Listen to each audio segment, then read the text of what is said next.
again for another, I can say, an interesting ASMR topic. And today we're gonna talk about maritime trade routes, which are the backbone of global commerce. But let's talk about hotspots, because some shipping lanes come with extraordinary risks. From piracy or geopolitical conflicts or extreme weather or narrow checkpoints,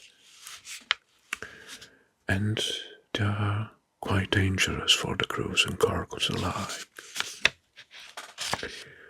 So this ASMR is a report to the most dangerous maritime corridors in our operations today. And let's find out some details why they are so risky. Right, and of course, the reasons. Why, where, and when. First, one of the more major hotspots in the world is in the Red Sea, the famous Gulf of Aden. This area, well, this corridor leads from Gulf of Aden to the Red Sea, about 1,500 kilometers, with over 20,000 merchant vessels passing over 10% of global oil through this route. The main risks are piracy. Somali pirates are still active in the area, and the latest update is that the last incidents were reported at the end of 2024. Militant attacks, so military. Well, Houthi rebels have launched over 100 drone missile strikes, killing several sailors and damaging several cargo ships. And geopolitical instability, because this area is one of the main hotspots on risky cargo routes. In maritime trade, many vessels were forced to reroute around Cape Good Hope, adding an extra 6,500 kilometers in order to avoid this area. And that's around 10 days of extra delays, fueling, and so on, increasing costs of the cargoes. The impact, well, over 1 trillion in goods are disrupted. Container passage through Suez is down to 60% because of this wild, let's say, area. Good. Now, let's have a look to another hotspot of risky factors in maritime trade. It's Strait of Malacca inside China Sea. This Strait of Malacca.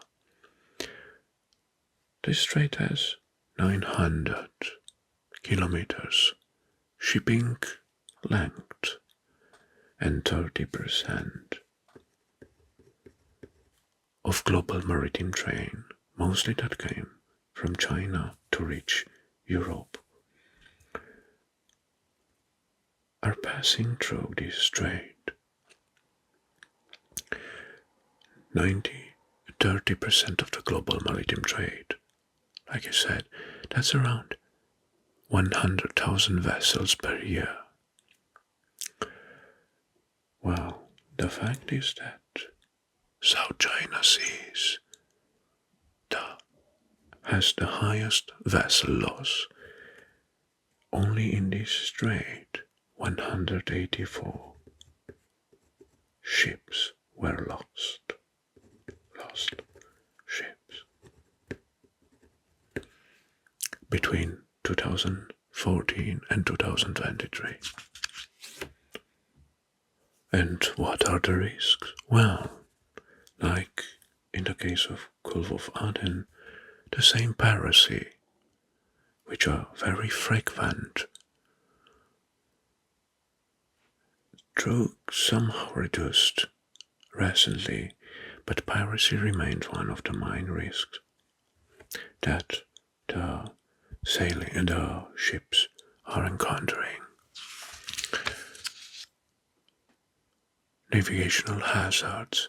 Well, there is a very high traffic and there are some very narrow passages, shallow channels, and weather conditions because this area is, let's say, frequented by typhoons 6 months per year, making almost impassable for at least 3 months per year for some small vessels. And there are the political disputes, so let's add weather. And political disputes, territorial claims can escalate tension and rise the risks.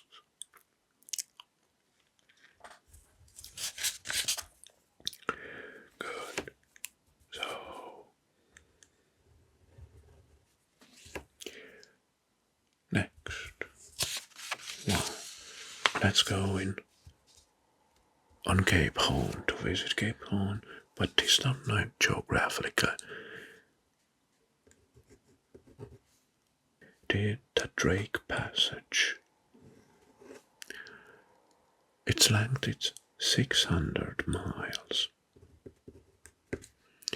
or 965 kilometers.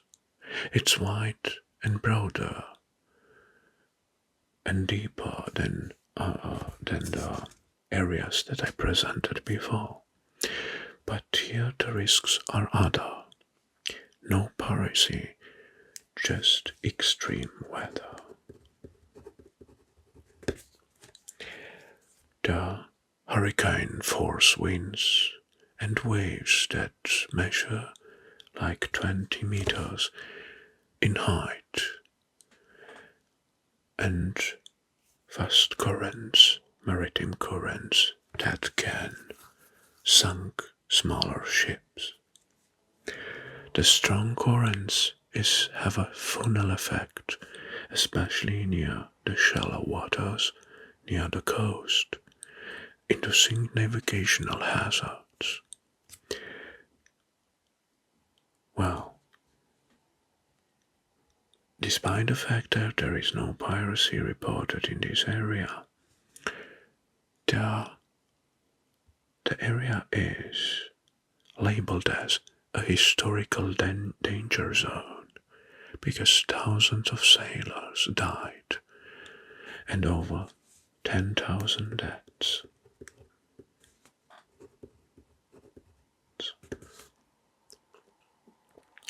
Through the Drake Passage.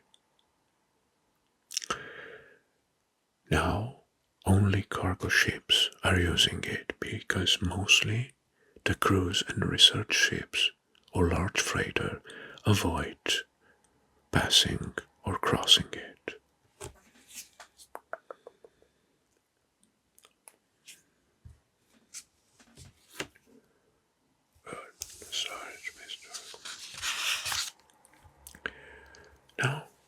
we have a maritime hotspot. Even in Europe, it is the Bay of Biscay.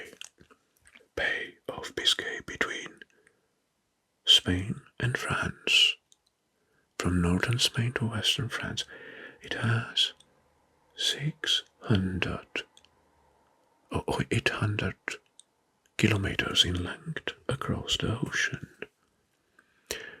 Well, what kind of risks holds the Bay of Biscay for maritime trade, especially winter storms, strong winter storms, and waves?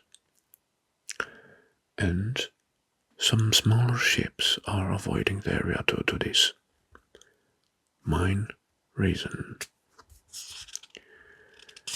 Despite meteorological advancement, for smaller and lighter vessels remains a hazardous area to be avoided.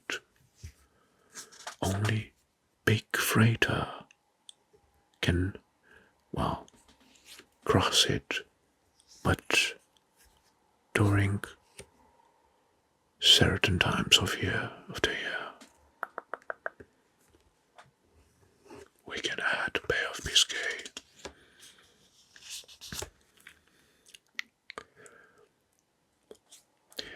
Next, one which is not so hot, or an area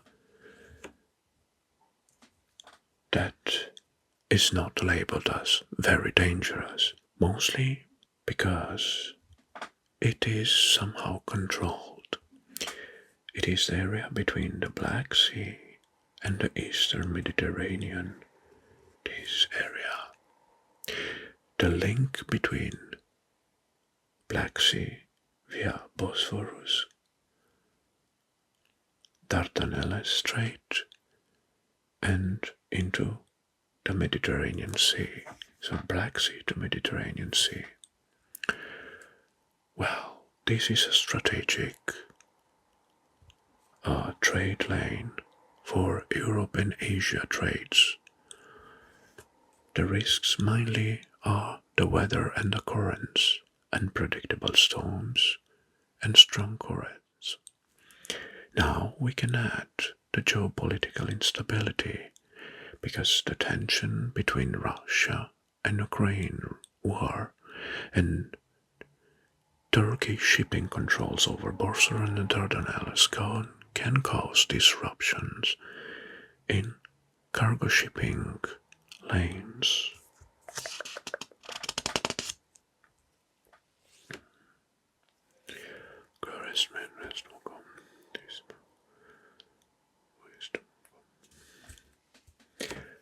Let's move to the Gulf of Guinea.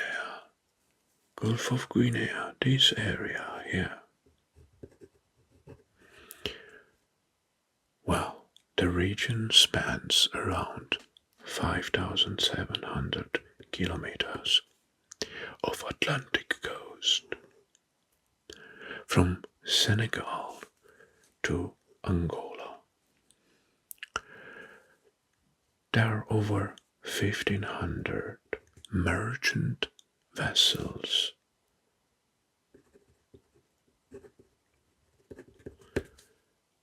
pass through monthly, especially with oil, and exports straight from Africa to Europe or Africa to South America and vice versa.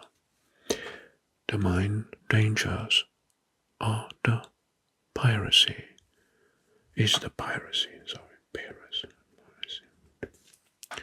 and kidnapping, most active piracy hotspots until mid-2023. Accounted 95 of maritime kidnappings globally. 130 crew members abducted. Well, besides piracy, there are other major risks. One of them is organized crime, organized criminal network, and they target oil tankers and requested ransom, which range from 50,000 to $300,000 per ship. Poor naval infrastructure, limited patrol and rapid response capabilities are harder due to the lack of technologies. Another major fact is armed robbery. Ships attacked even at danger in ports like in Lagos or Cotonou.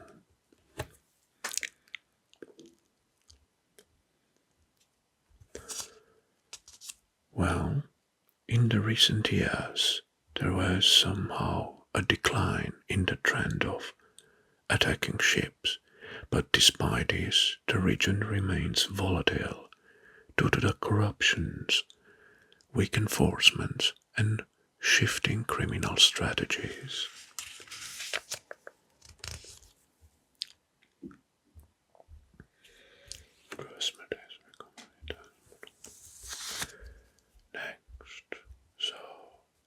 Next is the northern route, the famous northern route, which crosses the Arctic Ocean from Murmansk to Bering Strait.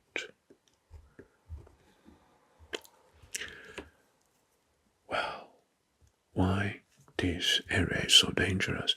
The length is 5,600 kilometers. This is an entire length of a shipping route. And it's not about a strait, this is a huge area. From Murmansk to Bering Strait. Well, this is another, let's say, hotspot or ice spot because it's passing through the Arctic Ocean, the Russian Arctic Ocean. The risks ice and extreme cold, so ice mostly, and weather.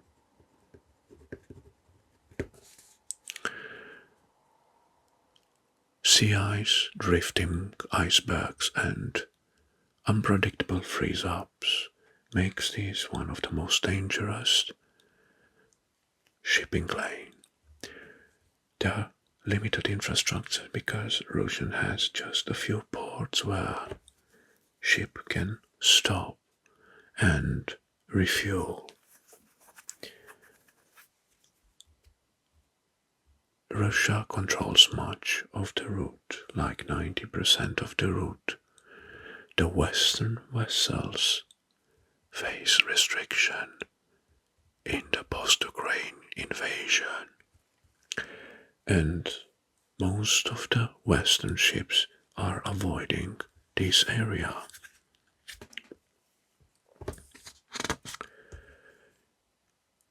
The shipping use for this zone is increasing due to the climate change because Arctic ice is melting and has opened new seasonal navigations. Mostly this shipping route is used for gas exports. Gas exports.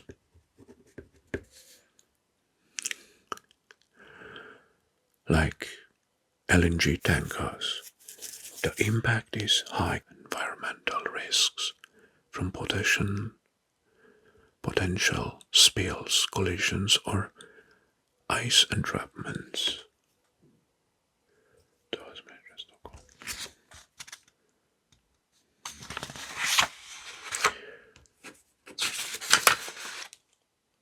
Good.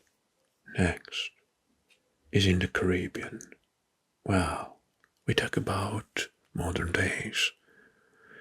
Caribbean Sea, Central America, especially Venezuela area. This area here the length of the area varies, or the range, but it's around 2,500 kilometers around Venezuelan coast. Is affecting the trade lanes between Panama Canal, Colombia, Cuba, and Venezuela. Mostly the risks are here piracy, especially off the Venezuelan coast, armed robberies of yachts and small cargo vessels. Another effect is drug trafficking. Drug trafficking, maritime smuggling over commercial paths. Well, corruption and poor maritime security in these parts makes this region a high risk region because it's not controlled, or it's controlled by only a weak corrupted forces, let's say. The ICC reports like 15 piracy incidents per year. So piracy 15 per year. And some of them most often unreported.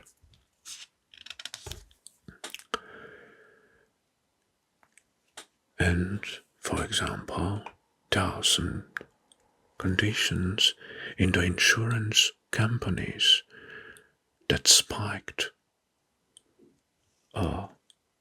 very heavy conditions and agreements for those who dare to cross this area, and the insurance companies don't want to cover the losses.